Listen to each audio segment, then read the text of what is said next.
Hey, good morning, everybody. Hey, welcome to Friday. Charlie is ready for a great day. Yes, she is. She's waiting for a treat I got right here in her hand. Can you tell? She moves her head. All right, Charlie, wait. Okay, you can have it. Okay, there you go. Say good morning to everybody. It's Friday. Hey, we are glad to have you guys with us today as we close out the week. Of course, Charlie's right here by my side waiting for the next treat, but no more treats this morning, Charlie. You're good to go. She's here to greet everybody as they come in the door. She just loves the attention she gets here at Statler Financial when folks come in to visit. So, hey, we're looking forward to today. Yesterday, not such a great day. It was a little volatile yesterday. Ended up red across the board. But did come off its lows yesterday. So we're excited about closing out the week, seeing where the market's going to head today and what some of the economic numbers look like. So stay tuned. Dave is going to join us next. But before he does, remember, there is only one thing that anybody can control within their own portfolio, and that's the amount of risk you have. And the question you need to ask yourself is, how much risk do you have, and do you know what that number is? And if you don't, you need to give us a call at 863-382-0037 to schedule your financial x-ray. That's 863-382-0037. Hey, Dave's coming up next. We're looking forward to our conversation as we end up this week. Food and cheese are there. It's killing me softly. We're at 8:38 here. It's 22 now before 9. Kind of an off day on Wall Street yesterday. Let's see if we can turn it around this morning. Find out what's going on with your money today. Let's go up to the offices of Statler Financial Services, where Phillip Statler is standing by. Phillip, good morning. How are you today? Good morning, Dave. Hey, doing well today. Did I see on Facebook that you got at least one new eye now? Is that the deal? I got an eyeball transplant on Tuesday. I've got one new I'm marveling at the fact that I woke up on the first day. And it's obviously a little foggy when you do the first day. But I woke up, opened my eyes, and darned, I could actually see the cat on the other side of the bedroom. And I haven't been able to do that in 50 years without groping for my glasses. So if the second eye next Tuesday works as well as the first one did, I've got a doctor up on 27. I'm going to nominate for sainthood. Good deal, man. So yeah, yesterday was a well, you and I started out talking about it wasn't looking really peachy, and it fell even more during the morning hours. It managed to come off those lows and actually finish in not too bad of circumstances there, still in the red, but not near as bad as it was earlier in the day. That's absolutely true. We had what looked like, well, it wasn't Armageddon, but it wasn't looking pretty at all. We ended up the day with what would be called a normal off day. You add in the impetus for a little bit of profit taking with some less than positive employment reports, and 119 down on the Dow, 17 down on the S&P, and 100 down on the NASDAQ. It was an off day, but it certainly wasn't a disaster at the end by any measure, was it? No, not at the end of the day. It definitely wasn't. I mean, I know I saw the Dow down more than double that number throughout the day, as well as the NASDAQ, kind of the same boat. But it ended up not in too bad of a situation. Yeah, we're down, but hey, we're going to bounce off of that today, I think, and close out the week on a high note. Well, we'll take that happily. Not a lot of economic news coming out this morning early on. Mostly we're looking at hopeful vaccine news. Word out from the government is that Walgreens is going to be getting a shipment of 480,000 doses of vaccine that they'll be able to distribute their stores starting on the 25th of February. I don't know whether that means we're going to get it here. We haven't exactly been a hot spot in Highlands County as far as getting it through the retail stores, but still one more supply chain. And the Johnson & Johnson vaccine that we're kind of waiting for our government to get off their butts and put that emergency authorization in. Johnson & Johnson said, oh, to heck with it. We're just going to go straight to the World Health Organization and start distributing worldwide. And I'm not 100% sure I'm impressed by that. Are you? No, I mean, at least not from our government standpoint. I mean, we would have been benefited greatly if our FDA would have granted them that ahead of everybody else, and especially ahead of the WHO. So, I mean, now that what would have hopefully come to us is now going to go out into the world.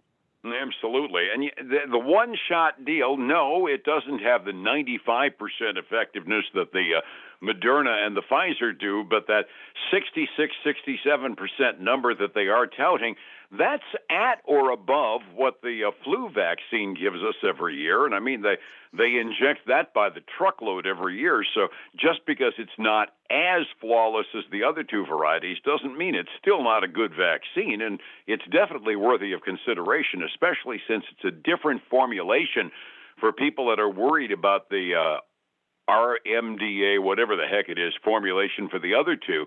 The Johnson & Johnson one is a different formulation that might answer some concerns on that as well.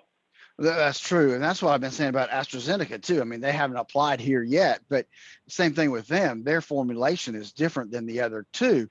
And so it gives people an option who don't want that specific part of the vaccine, another option. So I guess we're just on hold until next month, huh? Yeah, like I said, it kind of confused me. I mean, we pushed Pfizer and Moderna through in toot sweet time, and then Johnson & Johnson puts their application in for emergency approval, and the administration kind of said, yeah, we'll get back to you next month. It's a big emergency, isn't it? Yeah, exactly. Yes. We do have earnings reports going on. It is earnings season, and we got a pretty decent collection out of the ones that came out this morning, don't we? Yeah, we do, Dave. We got some good household names today that everybody should recognize. First one coming up is Deere. John Deere reported. You know, they're a good bellwether because they're not only in ag, but they're also in heavy construction. So they're out there in both of those industries. They beat significantly. Like they were expected to make like $2.14 a share. They made $3.87 a share. They beat on revenue. They've raised their full year earnings outlook for this year. You know, they are doing well. They're up almost 6% this morning.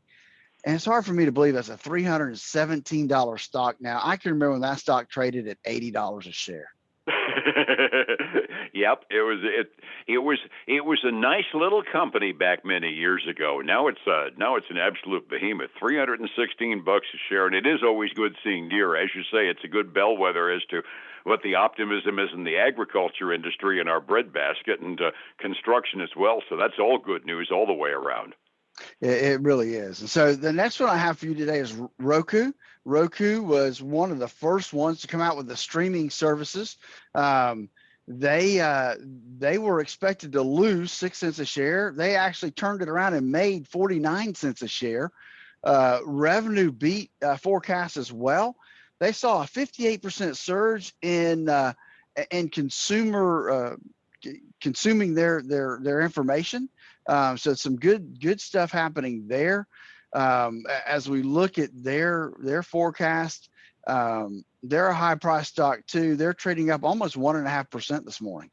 Cool. I see. My buying those 4 Roku boxes, I helped that company. Helped somebody, didn't you? Helped my pocketbook when I cut the cord and went to streaming. I'll tell you that. Exactly. So then we have Dropbox. Dropbox is, you know, they're a cloud-based storage system. They're used both in the private sector and in the business sector. But they came in 4 cents ahead of estimates at 28 cents a share. Revenue also better than expected. The number of paid users far greater than expected, as well as one of their other key indicators is their revenue per user went up much better than expected. And then to top it all off, Dave, they actually came out and they decreased their full year revenue guidance. So they had a bunch of good stuff, and then they had to throw some cold water on it. And so they're trading down today a little over 3%. Oh, shucks. Yeah, I've always Dropbox is one of those stocks that I find fascinating to watch because they were doing cloud storage before it got cool. They're almost kind of the smokestack business of the cloud storage business. So it's interesting to see them, how they're managing to take that freebie that they give everybody when you buy Windows and actually turn it into money somehow. Exactly. They give it, you give a little bit away, and then people are more willing to buy it once they get kind of attached to it, right? So no, I need more of it, so they're going to buy it. So now let's look at the travel and restaurant industry. So travel, we have Tripadvisor came out. They did lose money, a lot more than expected. They lost 41 cents a share versus the 26 cents they were expected to lose.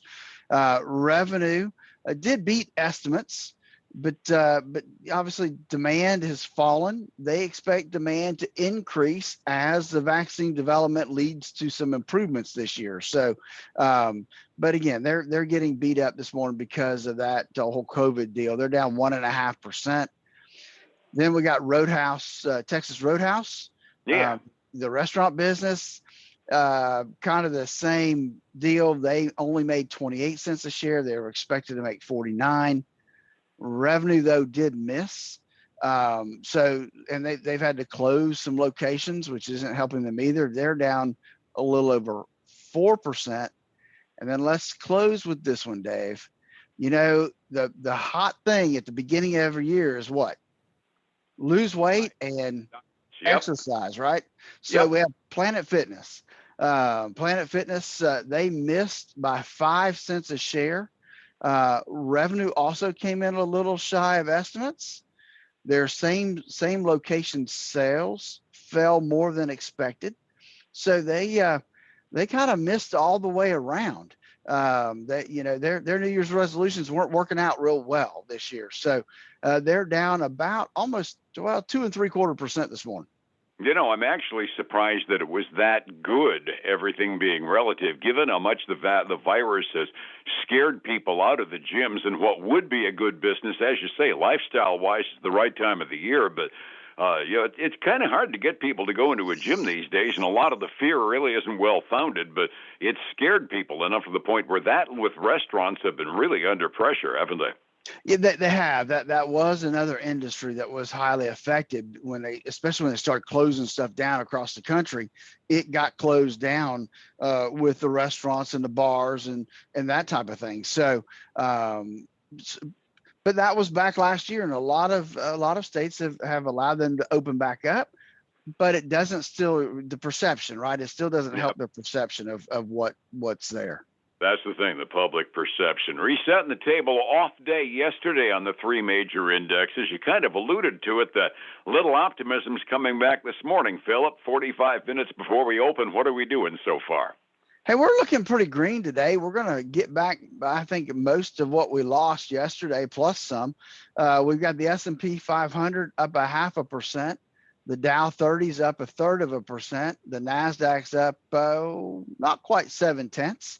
And then get this, the Russell 2000 up 1.2% this morning. So it's, a nice little rally there on the small cap indexes. So we flip over, though, to the commodities side, and we're seeing some jumps there. Yesterday we talked about copper hitting an all-time high. Mm-hmm.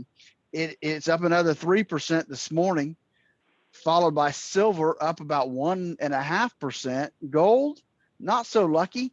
It's about even right now, or down about 0.1%.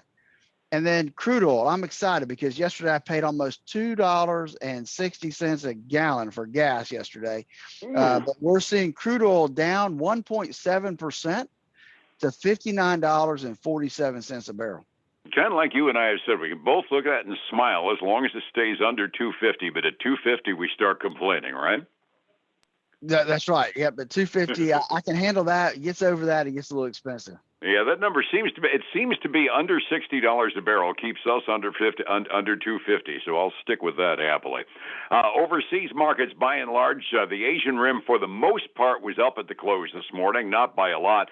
Europe is kind of frittering. Great Britain is up by about 0.25%. France is down by about 0.5%, and Germany is also up this morning, midway through their trading days. Phillip, it's the weekend ahead. Time for folks to start thinking about stuff like, taxes, and with that comes your retirement plans. How do I get a hold of you for some guidance to protect my retirement from the tax man and maybe make it more stable as time goes on?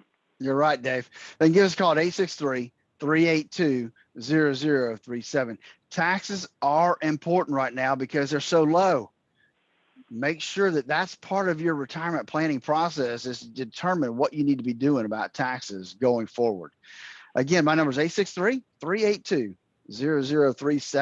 And then join us this weekend for the Statler Financial Radio Show, 6 a.m. and noon on Saturday, 10 a.m. Sunday morning on Highlands News Talk 730. And, of course, back here on Monday morning again with a snapshot of what's going on first thing in the morning. Phillip, thank you so much. You have a great weekend, and we'll see you then, all right? All right, man. You have a great weekend, too. Thank you. It's 105.7 Light FM and Statler Financial Services. Phillip Statler. Hey, folks, again, I want to thank you for joining us today. I hope that you have a great weekend. Finish off the week well, and we will see you again on Monday. Take care now. Bye.